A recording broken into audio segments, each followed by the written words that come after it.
guys, what's up? My name's Anthony. Welcome to the third episode of NFL Weekly, Football Weekly, BnA Football Weekly, something like that. It usually takes me a couple episodes to come up with the title. It's not about the title, it's about the content. So this is basically a kind of a weekly show where I go through the NFL storylines, take you on my bets of the week, and then give you my power rankings. But we're going to first start off with my power rankings with the first segment, so let's just begin.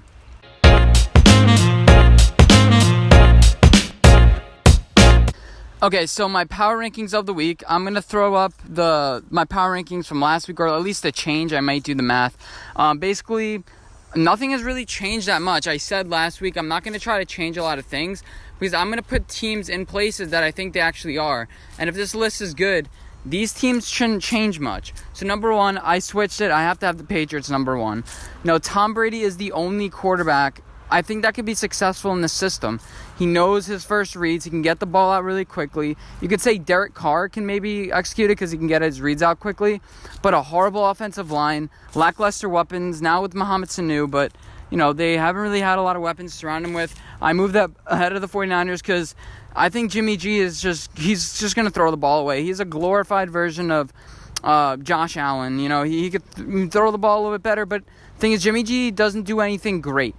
And I worry about that. Tom Brady, you could say he's great because of his mental capacity. You could say he's great because of his ability to throw on a dime. But, Jimmy G doesn't really do anything great. You could say he's great at winning, but I'm not really sure if that's a characteristic. Next, I would say it's the Saints. They have Drew Brees coming back. I think they have a chance to not cover the spread this week at least. It's 10.5. People are betting on the Saints. I'm like, well, Drew Brees is coming back. You could say that they're going to have a reinvigoration. They're going to start playing better, the Saints, but I don't think he's that much of an upgrade over Teddy Bridgewater. But this defensive front's legit. The secondary is better than I thought it would be. The Saints have to be number 3. Number 4 is the Packers. Now, they beat the Oakland Raiders. You say their defense didn't play that well, but I would argue that, I think Oakland's offense is pretty good. Derek Carr is really good at getting the ball out early. And the important thing is that they're making defensive stops. They're drawing turnovers. They're getting the team off the field on third down, and that's important. You just need a bend, don't break defense. I think this is a championship-esque defense. They can win the championship with this defense. That's all you need. You don't need the Patriots defense in order to win Super Bowls. Next, I have the Chiefs. Patrick Mahomes is out, but I wouldn't doubt the Chiefs anymore. They put up so many different looks against the Broncos, and they're going to be experimenting as the season goes on. I think missing Patrick Mahomes, even though he's practicing in full, I think that's just going to be a tool to get Green Bay thinking too much. I think, they shouldn't play Patrick Mahomes this week, but it's going to be good to see, can this team play with the defense? Defense is like, oh, Patrick Mahomes has us, but now when shit hits the fan, it's like, oh, wait, now it's actually time to be creative. Now let's actually try to prepare for the playoffs. This is a couple-week trial run for the defense. Can they stay healthy? Can they maybe get a piece before the trade deadline, like a Janoris Jenkins, to help out that secondary? They have a bunch of playmakers on this defense. Then, Chris Jones is getting healthy. So I think, this defense is going to shape up pretty good. Next, the Colts. I moved them all the way up to 6. Now, you said 2 months ago, because that's when Andrew Luck retired. Would he have the Colts top 7? I'd be like, no way if you told me that. But Jacoby Brissett, he's doing better than I thought. They're relying on him for this passing game, and plus, they're not really running Marlon Mack. He's been kind of unhealthy, and they ended up beating the Texans, and he's playing pretty well, I would say. And if this can continue, if he can just have a good offensive line, if the team is just overall solid, they can potentially challenge the Patriots. Jacoby Brissett is like the Teddy Bridgewater. He's better. Actually, I think he's better than Teddy Bridgewater. You have Frank Reich, who's an amazing offensive mind. They're pretty much the Saints of the NFC, of the AFC. And I think that the Colts are probably going to win the division. Next, I would say the Bills.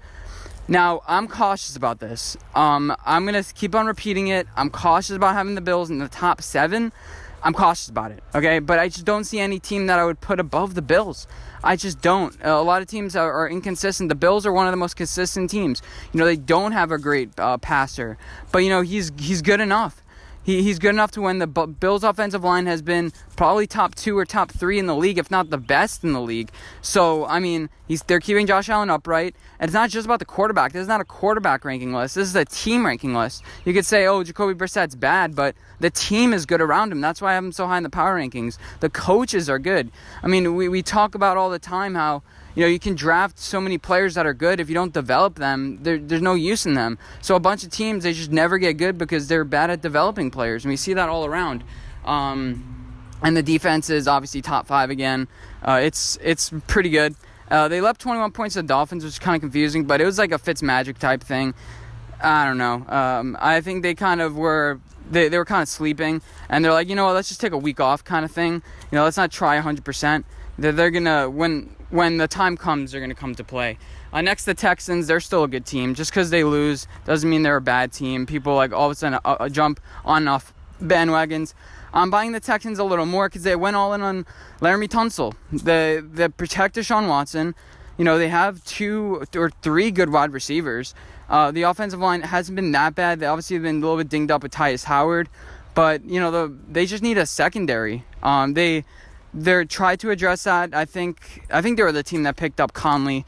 And, yeah, so the Texans defensive front, it's a little bit... I think it's a little bit weak. I do. I don't think J.J. Watt is going to be good enough when it comes to playoffs. But they still could potentially make some noise in the playoffs. I don't think that they have a chance to win the Super Bowl, honestly. They have a puncher's chance. If Deshaun Watson can get in a 1-and-1 and just with Tom Brady and just who can win... I think that their wide receivers can match up 1-on-1 with the Patriots corners, and they can take them on. Next, I have the Ravens. I always say after the pick because I'm like deep in thought. But the Ravens, they're good, not great. They play a certain way. Can they play multiple different ways? I don't like Lamar Jackson running. I just don't. I don't think he's going to be able to do that in December when it's cold. I feel like the defensive fronts are just going to kill him. Can he do that against the Patriots? I mean, we got to see the first time. They're going to have to play against the Patriots. Can this be long-term sustainable? I don't know. They did get lucky with Seattle with a couple lucky bounces their way. This defense may get a little bit of momentum going into the postseason. I know it's still a long ways away, but this defense isn't nothing to scoff at. It's not like they're a mediocre defense.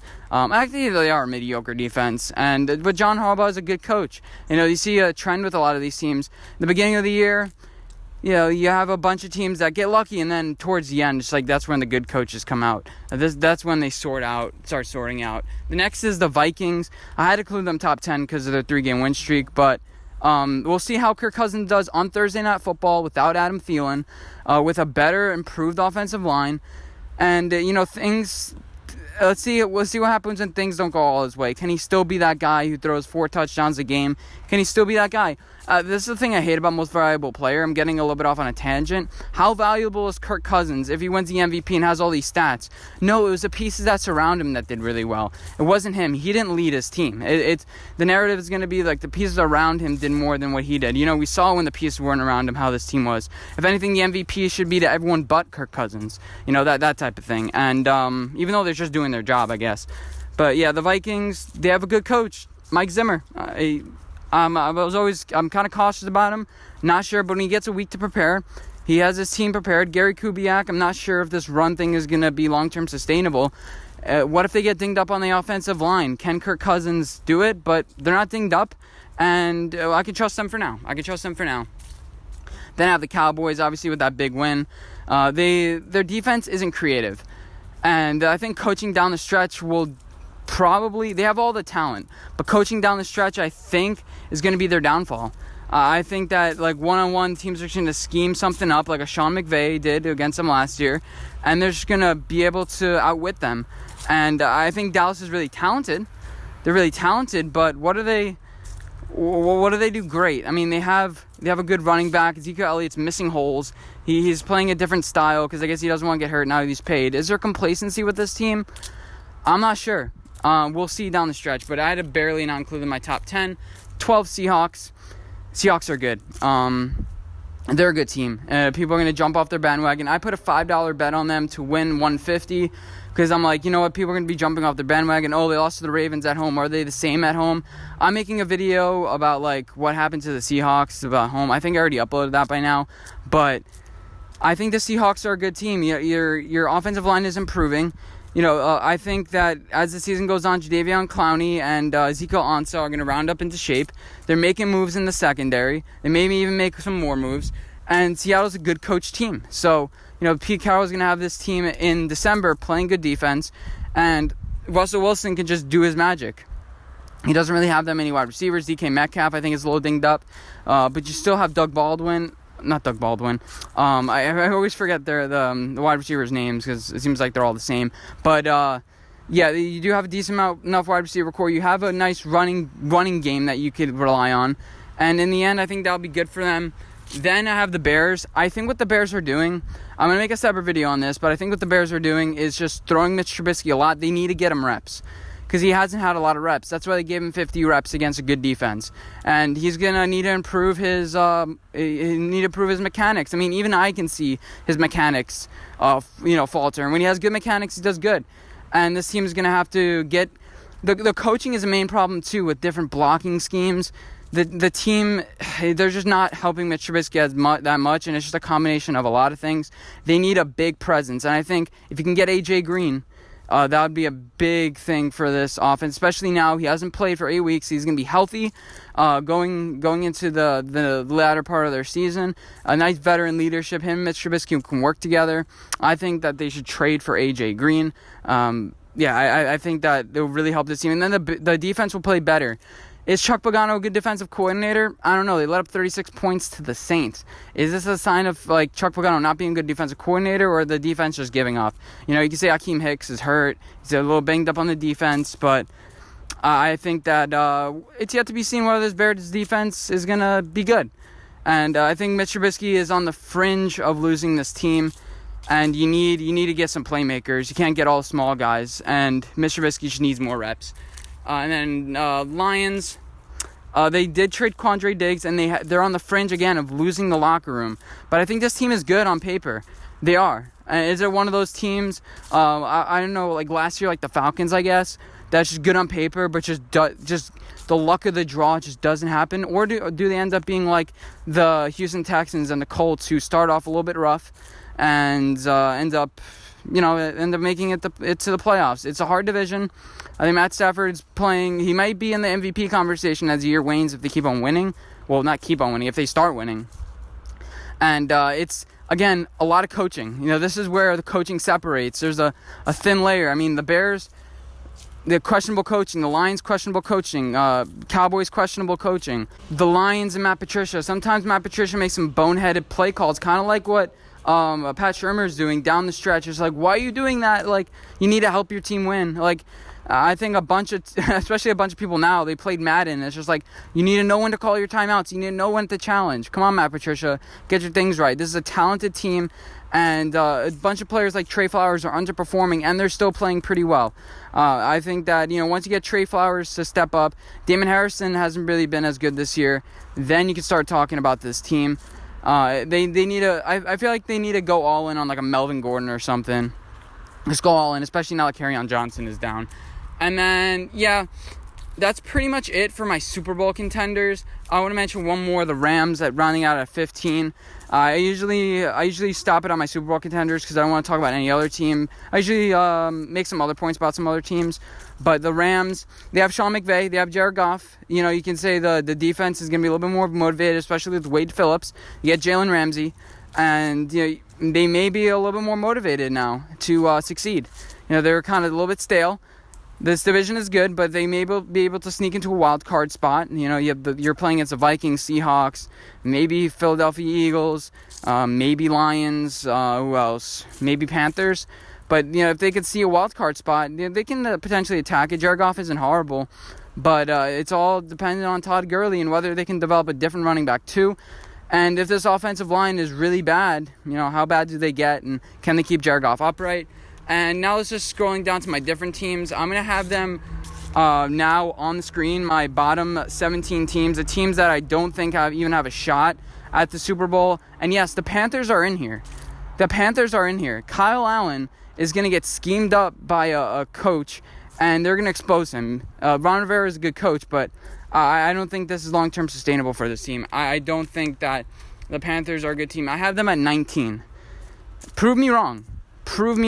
Panthers. Beat the San Francisco 49ers this week. Beat number 2, and then I'll move you up. But you haven't beat anybody so far. Okay, you beat Tampa Bay. Congratulations. You barely beat some certain teams too. So prove me wrong. And yeah, a couple other teams, the Falcons. It's just a mess. Oh my God, I had them in my Final Four. Their defensive scheming is awful. I jumped off their bandwagon, I think, right before the season started. I'm like, you know what?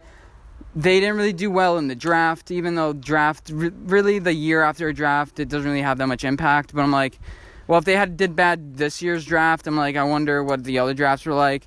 They didn't have a great pass rush, and then the secondary was just like, they didn't really go after anybody. And then they paid Julio Jones, and that was like the nail in the coffin. It's like they don't even know what they're doing. I get you playing like a dome, but come on. And yeah, some other teams, I don't really want to mention anybody else. The Browns can make a big statement this week if they play good against the Patriots. That's why I have them 18. I think they're constructed a little bit in a funny way, but this pass rush, it can be good. Baker Mayfield, you give him some time, you trade for a left tackle. That's all it's going to take. Get this offensive line going. And the Titans, people don't know what to think about the Titans. I have them at 22. I'm like, I don't know. Just get a good player. You have Byard in the secondary. You're getting your draft pick back, I think. I think they're getting their linebacker for their draft pick or defensive end. Jeffrey Simmons, I think they're getting back. But come on, just prove me. Just get a couple wins together. But Marcus Mariota and Ryan Tannehill, they're the definition of average. I don't think they're below average. I think they're just average.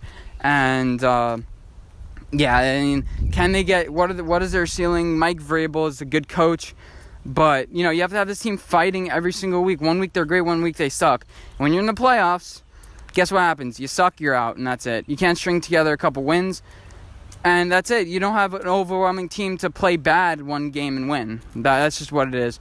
Yeah, that's it for my power rankings. Let me know what you guys think. Agree, disagree, whether teams move up or down. Let me know, and let's move on to the next segment.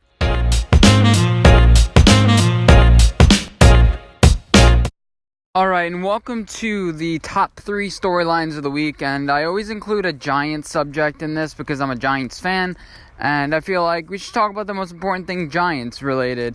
And yeah, so recent news broke that we were trying to trade Nate Solder. I made a separate video about it, but to recap, I'm like, well, we don't have great depth on the offensive line, but our depth is decent. Nate Solder, if we lose him, it won't be that much of a difference. And if we can get off of that contract, the sooner the better.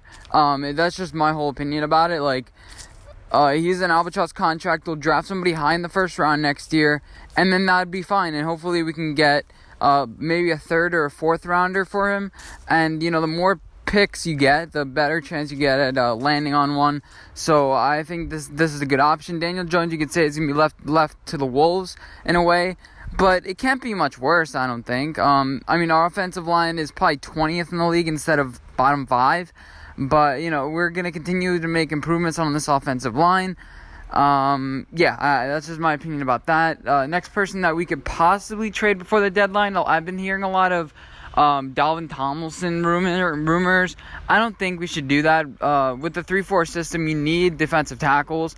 That you just need 3 solid defensive tackles, and I think you keep them. I think it was smart to get rid of Damon Snacks Harrison. It was a big contract. He was getting worse.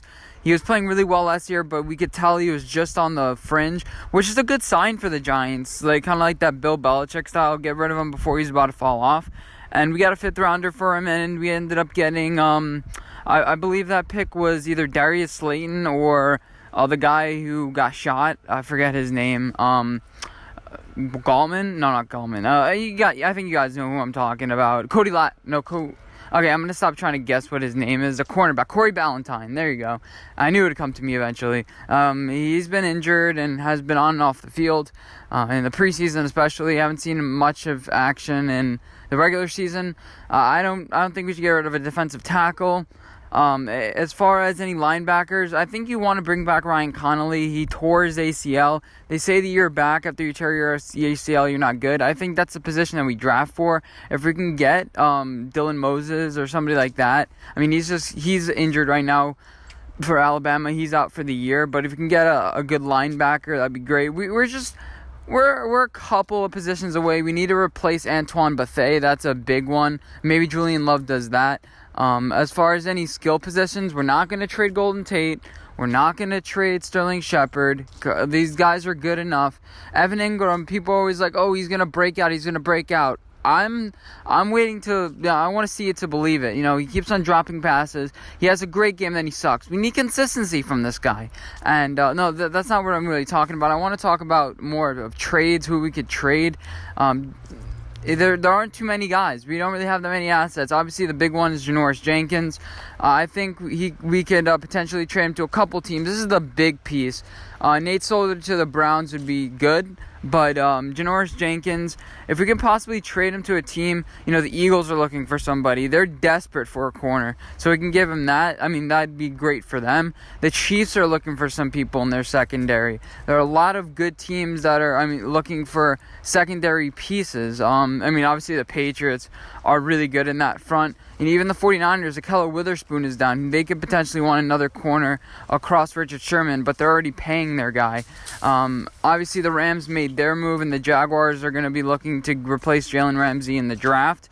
But, there are a bunch of good teams that you look on the top of the board, like the Texans, they're going to need help. They obviously made their move already. They may be looking for another guy as well.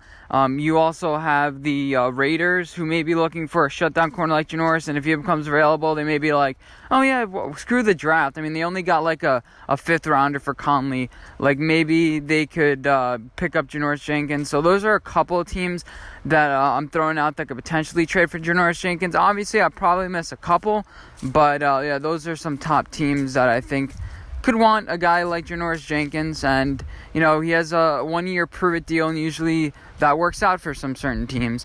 So the next, that pretty much wraps it up for this story. The Giants don't really have that many assets that they can trade. Ogletree maybe, but he's kind of declining. I don't see why we would trade him. I think that it's better off just make him leave in free agency and maybe get a compensatory pick rather than trade him to somebody, unless they're giving us like a fourth or rounder for him. Then I can see why. But Ogletree, he's the leader on this defense. I say you keep him. He's the leader of this defense. You can't lose that many guys in linebacker.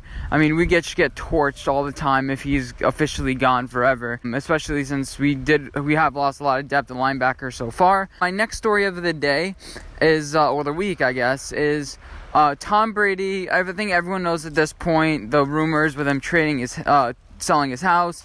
The whole thing with Jimmy Garoppolo. I think you guys heard it, so I'm not gonna make it redundant and create this narrative about the setting up for him possibly leaving. I'm gonna give you some teams that I think that he can potentially go to. Now, here I'm gonna include a list of teams that are gonna be looking for a quarterback next year, and I'm gonna eliminate some right away. So, the teams that I have that are looking for a quarterback, that may be looking for a quarterback pretty soon: the Dolphins, Buccaneers, Titans, Chargers, Bears, Panthers, Bills, and Cowboys. And there may be some other teams like the Bengals on this list. I'm throwing them off right away. But I say you throw off the Cowboys right away, and I'm kind of thinking maybe you throw off the Bills right away because they have Josh Allen. They may be interested. It's in the same area, but I'm going to toss away the Bills for now. I think Josh Allen's their guy moving forward. I think he's too much like Mitch Trubisky. That's just my opinion. He's a 2018 Mitch Trubisky, and Mitch Trubisky was a 2017 Mitch Trubisky. Josh Allen isn't great.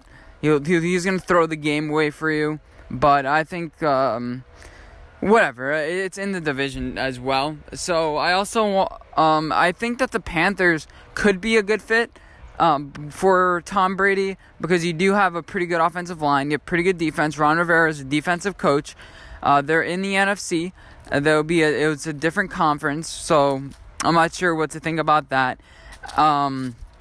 they do have a bunch of weapons, and they may be looking to get off Cam Newton, and they may think, oh, Kyle Allen isn't great, and if Tom Brady becomes available, they can be like, you know what, we have a great roster right now, and let's just try to win 1 or 2 years. Drew Brees is probably going to retire, so you can potentially be kings of this division for 2 or 3 years. So that's why I say the Panthers. The Bears, obviously Mr. Trubisky's been bad. They have a great defense, decent offensive line. If you can get Tom Brady, draft a left tackle or trade for a left tackle or something like that. Maybe get Trent Williams or something in the offseason, because that's what the Redskins are aiming to do now. They're waiting till the draft picks are selected. Draft picks are like established, not selected. That would be weird. So the Bears are definitely a potential piece with all this defense, all this good defense. And Matt Nagy, he's an Andy Reid guy. Tom Brady isn't really used to like scheming up like the Andy Reid style. He does have Josh McDaniels. That's a different little style, so that may be a problem. But they do have little fast guys like Tariq Cohen out there, and David Montgomery will be a little bit better. They do have Allen Robinson and Taylor Gabriel, that sort of thing, and I think Tom Brady could work well with those guys. Next team that I could think fit Tom Brady is the Chargers. It'll be so funny if he goes to the Chargers and replaces Phillip Rivers. People say Phillip Rivers isn't the problem, but he certainly isn't the solution. I mean, every single play, every single week, he gets to within so close to leading this team, and he just can't. Whether you could say the guy dropped the ball, missed the tackle, missed a read, it always seems like he's throwing every single week the game-losing interception. And that's 2 years ago, 3 years ago, that's what always happened, and now they're reverting back to that. The offensive line, they still have Okung. They still have a decent offensive line when healthy, so next year they could be looking to do that. Obviously, the Chargers, they may trade Melvin Gordon, so you're going to have some draft capital to surround Tom Brady with good pieces. Austin Eckler is showing that he's a pretty good piece. And this defense, I mean, last year they were top 5, I would say, top 7. You still have Joey Bosa, you saw a bunch of those players. They have a championship roster. I mean, I jumped off their bandwagon because I'm like, they had a lot of luck last year, and I was like, I don't feel like this is their year. It just didn't feel like their year, and I was right about that. Even though my first predictions had the Los Angeles Chargers winning the Super Bowl, but there's so many things towards the end. And then, let's see, the 49ers.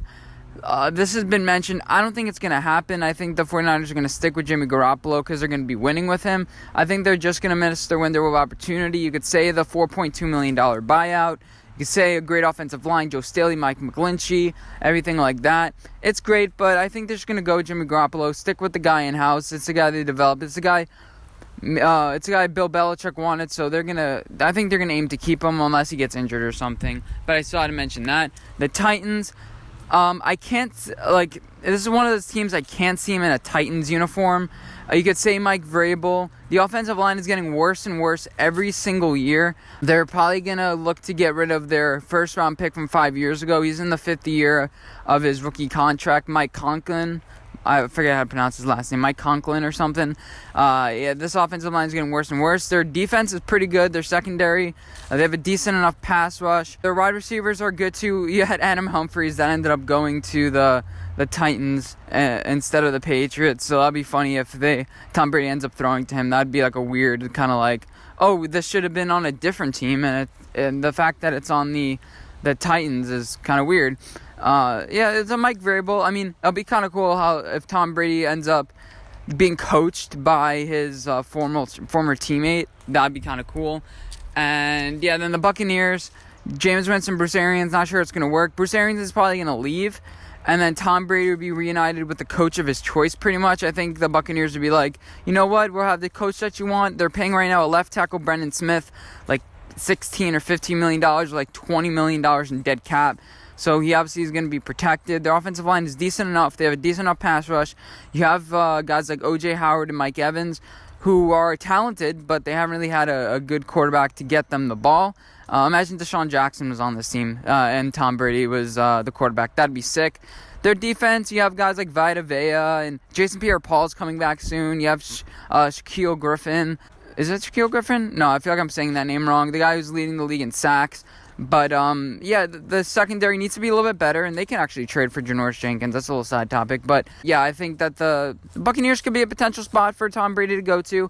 They're a bunch of pieces away, and if you can solve that just in free agency, and then you'll have a top, let's say, 5 pick, you can give him another left tackle. You can give him the wide receiver from Alabama, Jerry Jeudy, and maybe you can do something like that, and they'll have a dynamic offense, and that'll be pretty cool. And then finally, a team that a lot of people aren't mentioning is the Dolphins. First of all, it's warm in Miami. It used to be his House of Horrors, but it's a beautiful stadium. But that's kind of a side tangent. People say, oh, he's going to go to Las Vegas, who the Raiders were a team on the list, but I think they're going to stick with Derek Carr. He's playing really well this year, 75% completion. He's good enough. I think they need to build around Derek Carr. I think that's their motto too. And you could say, oh, he's going to go back home, but he's going to want to play in a warm climate. And Tampa and the Dolphins could be a potential thing. Obviously, Brian Flores, he's familiar with the Bill Belichick system. You could say he only coached there for 1 year, and he doesn't really know it that well. But I think it's a viable option. You could say that, the Dolphins aren't really talented. They got rid of Laramie Tunsil, but they have so many picks. Imagine just Tom Brady in the same division with all new people. Kenyon Drake may be gone. Minkah Fitzpatrick is gone now. But you still have a defense that has Xavier Howard and Christian Wilkins, and they can just draft a bunch of players next year, and Tom Brady could just fresh off and just kill with this Dolphins team. Imagine him playing the Patriots. That'd be sick. This is one of the things I want to see. Brian Flores, I think, knows how to dissect the Patriots offense. He played against them for a year. He kind of knows their secrets, and usually Bill Belichick disciples do well. They don't do well. They do. They win. They still lose 60% of the time instead of 70%. But Bill Belichick's disciples usually play better against their former teams. And yeah, so that's an interesting part. If I missed any teams, these are the teams that I can come up with. But you're like, if you think a team is potentially going to need a quarterback that I didn't mention, definitely let me know. Bengals are a no. But yeah, hope you guys did enjoy this. Actually, no, we have one more topic. We have one more story. And that's how the new coaches are doing. Freddie Kitchens, I was cautiously optimistic about him. But I think he's setting a good tone in the locker room. I think he has everyone focused, and this team is just not talented. The Giants are turning into the Cardinals, and the Browns are turning into the Giants. The Giants are picking all these players from the Cardinals. It's like, okay, Deion Buchanan, we get it. And now the Browns are going to want some players from the Giants, and that wasn't successful for us. Freddie Kitchens, it's his first year coaching. And there's something to be said for that. The jury is still out. I don't think he's a horrible coach, but he made some questionable decisions. But I think he's a pretty good leader. I think that leadership, he has kind of like that Mike Tomlin leadership a little bit, and I kind of like that about him. Vic Fangio for the Denver Broncos, he's getting used to his first year actually coaching on the field, and I said that long term his personality is going to wear a team in the 21st century out. His no music policy. He has certain rules that in practices where they hit with pads. They always wear they wear the same the uniforms in practice because that's what they're going to play in. Sometimes, especially in the 21st century, it's going to wear some stars out, and I don't think that it's going to work long term there. Cliff Kingsbury has impressed me so far, but I mean, who has he beaten? I mean, he's beaten the Giants, he's beaten the Bengals, and one more team that he beat. But, it's not impressive, but he did have a smart game plan against the Giants. Don't cause turnovers, stick to the game plan, stick on the run, Chase Edmonds.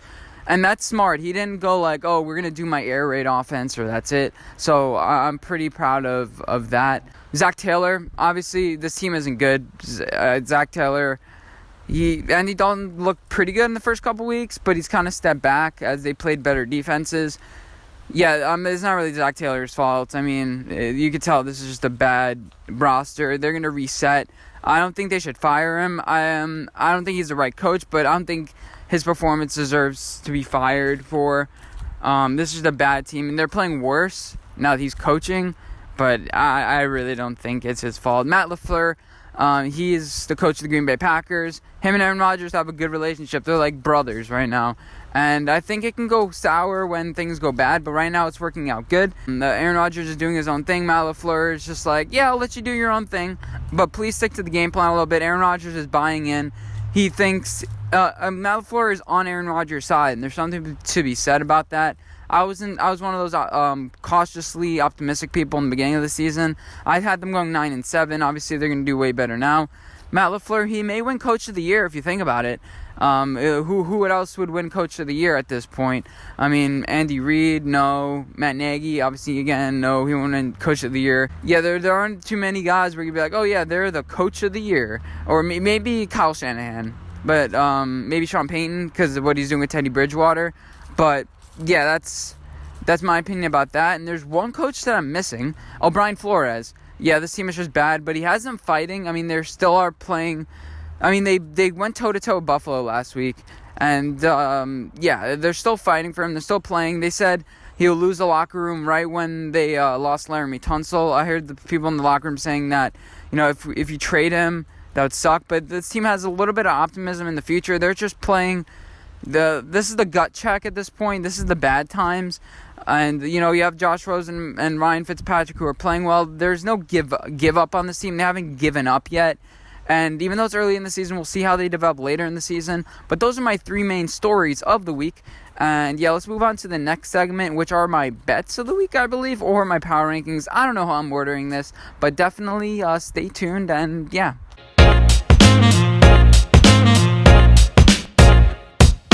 Okay, welcome to the last segment, and now what I usually do with my best bets segment is I just list a bunch of things that I have, but I wanted to create more of a structure to it. So like Colin Cowherd does his Blazing 5, I'm going to do my BnA 5. I don't know, I'm going to come up with a clever title like Amazing 5, no, Fantastic 4, Fantastic 5.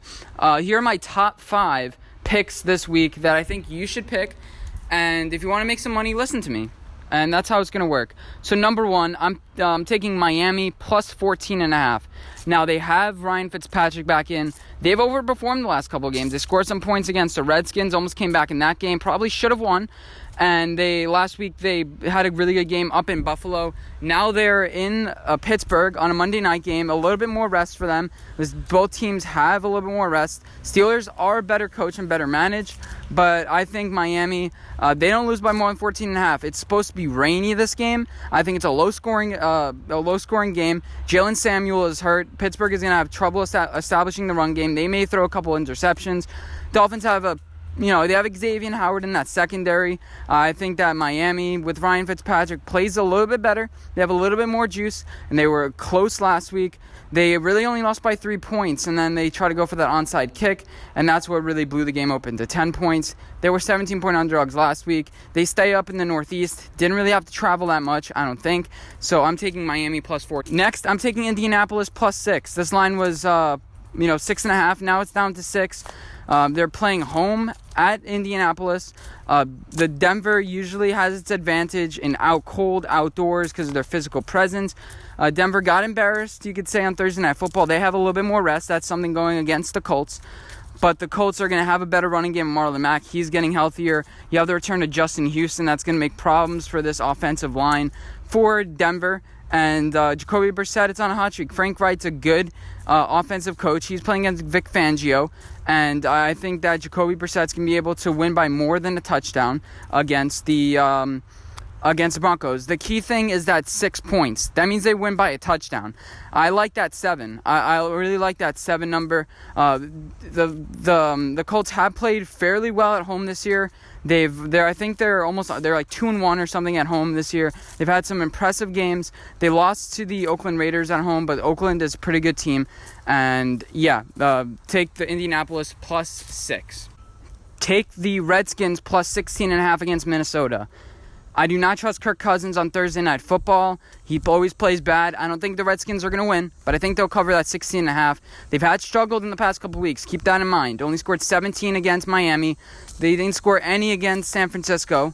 You could say that, but they're playing in a dome this week. Case Keenum is returning to the Minnesota Vikings. He's played against that defense in practice a lot, but the defense has also played against him. You could say Mike Zimmer is going to scheme up some things against Case Keenum, but I think Kirk Cousins, just a spotlight. He doesn't have Adam Thielen. This offensive line, it's been playing good, but I think they're due for a bit of a regression. Do you think they went from horrible to amazing? I don't think so. Kirk Cousins has played amazing over the last 3 weeks. He takes a step back. You're giving me 16.5 points on a Thursday night game.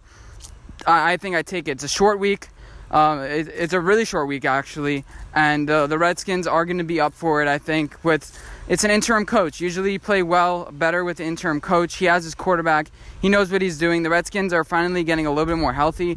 You have a couple of players returning this week. Your Adrian Peterson's probably going to play.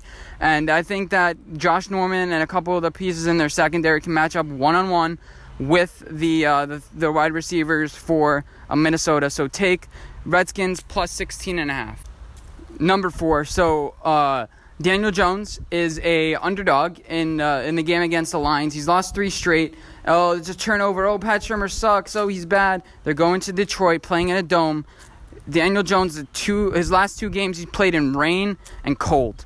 It was probably not that cold against the Arizona Cardinals, but he's played in rain. I think that the Giants are up for the challenge. Saquon Barkley is back. You're not going to have Sterling Shepard. You have Deion Buchanan, who's going to be a great addition to this defense. This defense is I think they're getting better and better every week. You have spurts of Marcus Golden. He's leading this team in sacks. He's 10th in the league in sacks. The Lions have a good defensive front. Matt Stafford has been playing really well this year, but they lost to Minnesota by 14 points. That's a huge number for me. The Giants lost to Minnesota by 18, so you do the math. That's 4 points. I think you take the Giants. I think you take the Giants plus 7. The Giants usually lose tight games, or they get blown out, and I think that this game has a feeling of it's going to be tight. The secondary for the Lions, I think they're starting to give up on this team. You had a bunch of players who tweeted after Quandre Diggs got traded to the Seattle Seahawks. They were like, "Oh no, what are you doing? This is bullshit." I think that this team is gonna lose some motivation now. They fell to 2-3. You could say that they're gonna fight back, but the Giants see themselves in this division as contenders. We have a decent enough offensive line. The Lions don't really generate that much pass rush. They're one of the worst pass rushing teams in the league so far. It's kind of really underwhelming for what their talent is. And the Giants, if it all stands true, which it may not, they may get blown out. But I think the Giants, they lose really tight games or they get blown out. I feel like this one's going to be a tight game. They play in a dome again. I think the Giants win. The Giants don't win, but they cover the spread. Next, my final pick, my favorite pick of the week. Yes, Cleveland Browns plus 13.5 against the Patriots. I picked a lot of underdogs this week. I have. But the Patriots, here are 3 things that I want to say. 1, Browns, amazing pass rush. Who's the last good pass rush they played? The Giants, and they were flummoxed. But before that, really, the Bills. The Patriots only scored 10 points that game, plus 7 points on the offensive, on the defense. The Browns get a week extra to prepare. That's not going to really make a big difference because Bill Belichick, there's a guy who's coaching the Patriots named Bill Belichick. Not sure if you heard of him, but I think that if this offensive line can hold, give Baker Mayfield a little bit more time, their guys are going to be able to beat, I think, the Patriots guys one-on-one. You have Odell, you have Jarvis Landry, you have a bunch of talent on this team. And if you can establish this run game with Nick Chubb, I think that you could lose to the Patriots by less than 13.5 points. It's in New England. It's going to be scary, but I don't think the Browns are much worse or are 2 points better than the Jets. I think they're the better team than the Jets. The Patriots have overperformed the last couple weeks, so I am taking Browns plus 13.5. I think this is a low-scoring game. Around, I would say 23-13 is their final score. Patriots win, but Browns definitely do cover the spread. And yeah, that's what I have. That's my Blazing 5. And this is going to be an interesting week. This is going to be... I don't love any of my picks besides really the Browns. I'm kind of cautious. I have a lot of underdogs this week. But I think this is the week of the underdog. But yeah, hope you guys did enjoy this episode of BnA Sports Podcast, Football Weekly, whatever I'm going to call it. And yeah, definitely let me know what you guys think. And rate, review, everything like that. Like, subscribe, comment. You know what I'm talking about. And I'll see you in my next video. Bye.